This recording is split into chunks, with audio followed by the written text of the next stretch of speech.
عمران خان کی پیدائش 25 نومبر 1952 کو لاہور پاکستان میں ہوئی۔ وہ پشتونوں کے مشہور قبیلے نیازی سے تعلق رکھتے ہیں، لیکن ان کی والدہ شوکت خانم صاحبہ زیادہ تر میاں والی میں سکونت پذیر رہیں۔ وہ اکرام اللہ خان نیازی کے اکلوتے بیٹے ہیں۔ 16ویں صدی میں ان کے آباء و اجداد میں ہیبت خان نیازی شیر شاہ سوری کے معزز جنرل اور پنجاب کے گورنر رہے۔ ان کی والدہ پشتون قبیلے برکی سے تعلق رکھتی ہیں۔ اس قبیلے نے پاکستان کی تاریخ میں جاوید برکی اور ماجد خان جیسے کامیاب کرکٹ کھلاڑیوں کو پیدا کیا۔ جوانی میں عمران خان ایک خاموش طبیعت اور شرمیلے انسان تھے۔ ابتدائی تعلیم لاہور میں کیتھیڈرل اسکول اور ایچسن کالج لاہور سے حاصل کی۔ اس کے بعد اعلیٰ تعلیم کے لیے برطانیہ چلے گئے۔ وہاں رائل گرامر اسکول میں تعلیم حاصل کی اور پھر آکسفورڈ یونیورسٹی سے سیاسیات، فلسفہ اور معاشیات کے مضامین کے ساتھ گریجویشن کی۔ احمد خان نیازی ایک متمول گھرانے میں پلے بڑے، لیکن ان کا دل ہمیشہ کرکٹ کے میدان میں لگا رہتا تھا۔ کھیل کی دنیا میں ایسا ہوتا تھا کہ خان سب سے پہلے لاکھوں لوگوں کے دلوں پر قبضہ کرتے تھے۔ وہ 1974 میں آکسفورڈ یونیورسٹی کرکٹ ٹیم کے کپتان بھی رہے۔ عمران خان نے کرکٹ کے جہان میں بھی اپنا ایک اعلیٰ مقام بنا ہے اور بین الاقوامی سطح پر ماضی میں وہ سیاست کے بجائے کرکٹ کے حوالے سے زیادہ مشہور رہی ہیں۔ انہی کی قیادت میں پاکستان نے 1952 کرکٹ عالمی کپ جیتا تھا۔ فرسٹ کلاس کرکٹ کا آغاز 1969 اور 1970 میں لاہور کی طرف سے سرگودا کے خلاف کھیلتے ہوئے کیا۔ 1971 میں انگلستان کے خلاف پہلا ٹیسٹ میچ کھیلا۔ پاکستانی کرکٹ ٹیم نے 1992 میں ان کی قیادت میں کھیلتے ہوئے 5واں کرکٹ عالمی کپ جیتا۔ یہ اعزاز ابھی تک پاکستان صرف ایک دفعہ ہی حاصل کر سکا ہے۔ انہوں نے 175 ایک روزہ میچوں میں حصہ لیا اور 182 وکٹیں حاصل کی۔ 3700 رنز 33.41 کی اوسط سے بنائے۔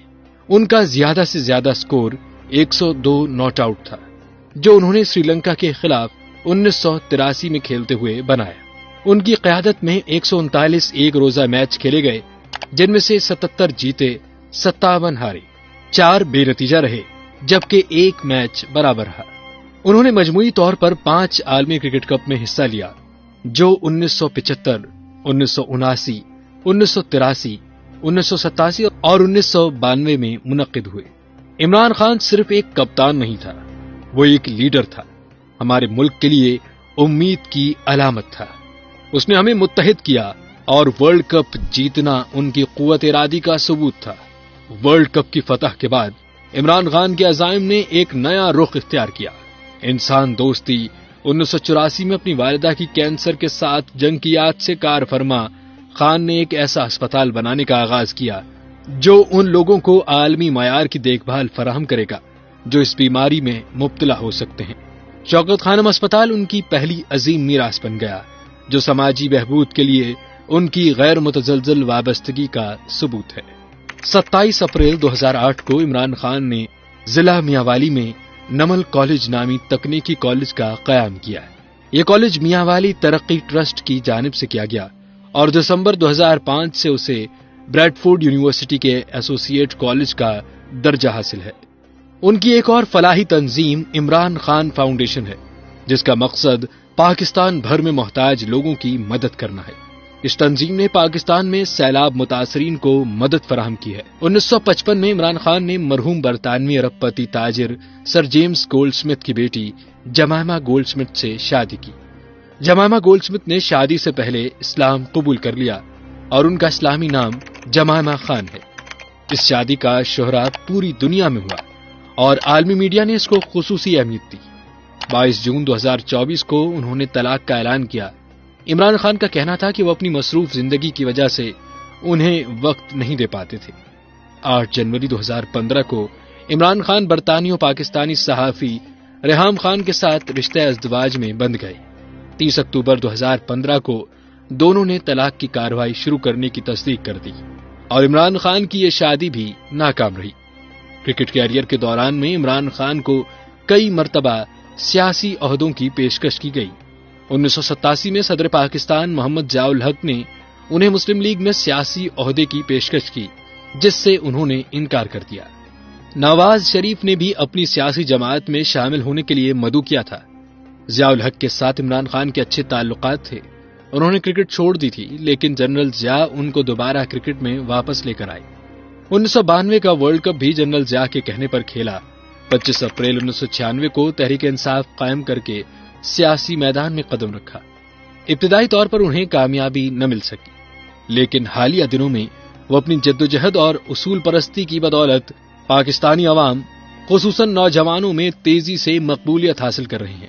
گزشتہ برسوں کے دوران عمران خان کا پیغام پاکستانیوں کی نوجوان نسل کے ساتھ گونجنے لگا۔ ان کی پارٹی پی ٹی آئی نے آہستہ آہستہ خاص طور پر شہری علاقوں میں جگہ حاصل کرنا شروع کی۔ 2013 کے انتخابات تک پی ٹی آئی ایک مضبوط سیاسی قوت تھی۔ 2018 میں برسوں کی جدوجہد اور ثابت قدمی کے بعد عمران خان نے وہ حاصل کر لیا۔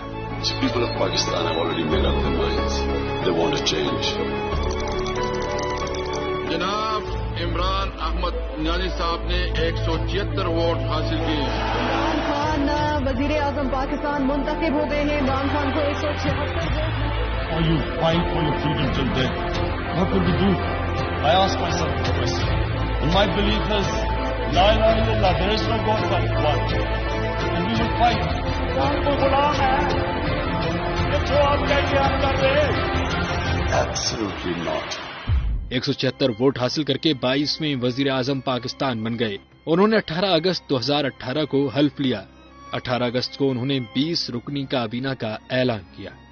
ان کی جیت نے ملک کے لیے ایک نئے دور کی نمائندگی کی، جو کہ ان کے اصلاحات اور احتساب کے وعدوں پر قائم ہے۔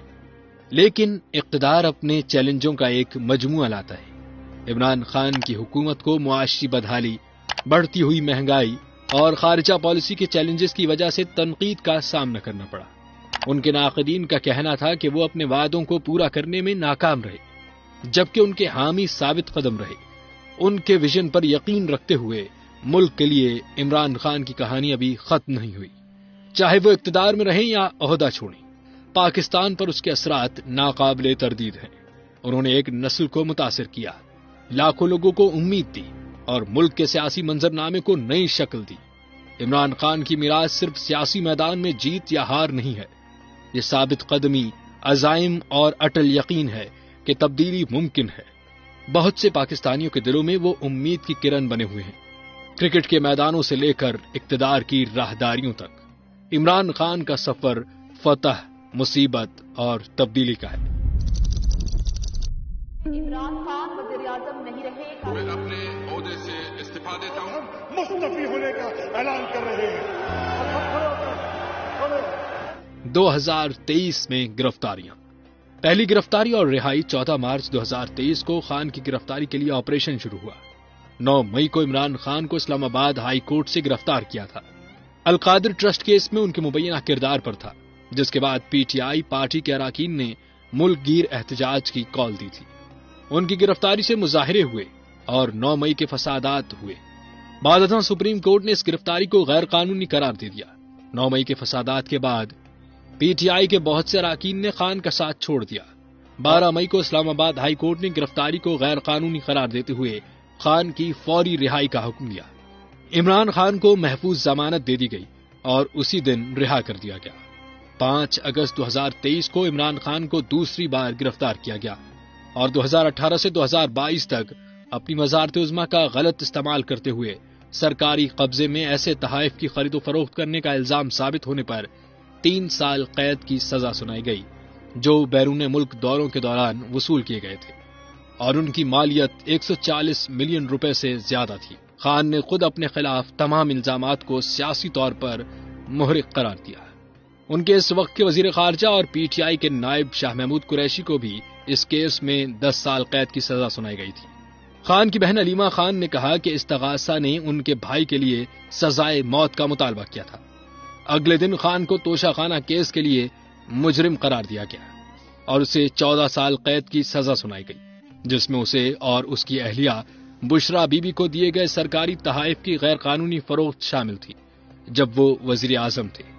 اگست میں اپنی گرفتاری کے بعد سے خان کو راولپنڈی کی اڈیالہ جیل میں رکھا گیا ہے۔